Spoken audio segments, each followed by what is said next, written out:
March 26th. A courtroom in New York. 5 judges take their seats, ready for another ordinary day of hearings.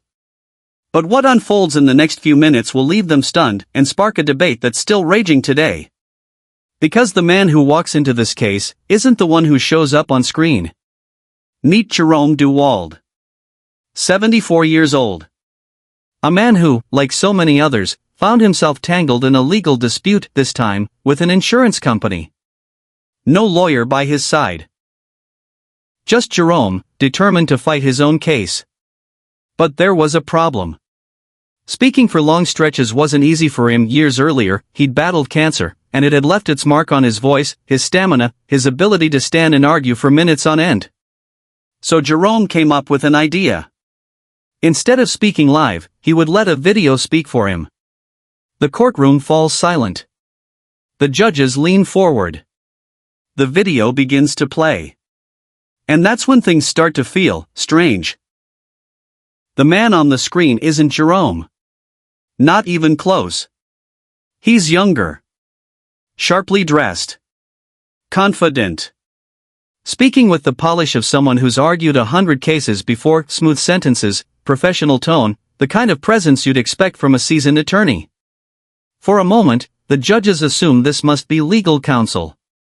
A representative, perhaps. Someone hired to speak on Jerome's behalf.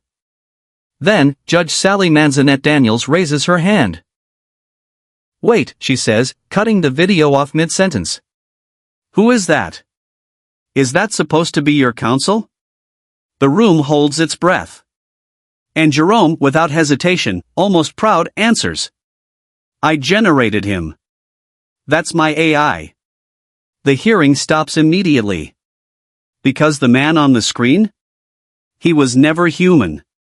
Jerome had built him an AI-generated avatar, designed to argue his case for him, word for word. Was this some elaborate scheme to trick the court? Not exactly. Jerome later explained that speaking continuously for long periods was genuinely difficult for him. So he turned to AI tools, platforms like Tavis and ProsPro, hoping to create a version of himself, or a representative, that could deliver his argument clearly and without interruption. He wrote a formal letter of apology to the court afterward, admitting he hadn't disclosed his plan in advance, a decision the judge called misleading, regardless of his intentions.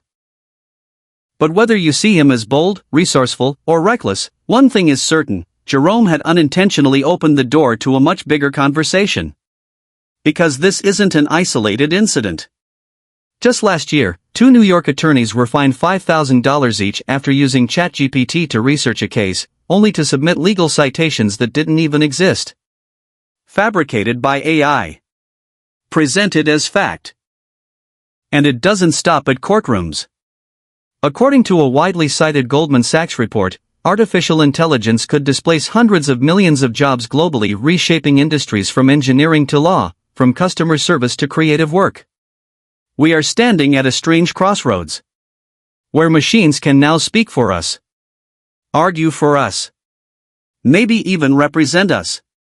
The question isn't whether AI is powerful enough to do these things.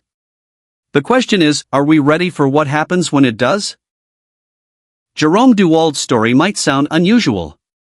Maybe even amusing. But it's also a glimpse into a future that's arriving faster than most of us expected, one where the line between human effort and artificial assistance keeps getting blurrier.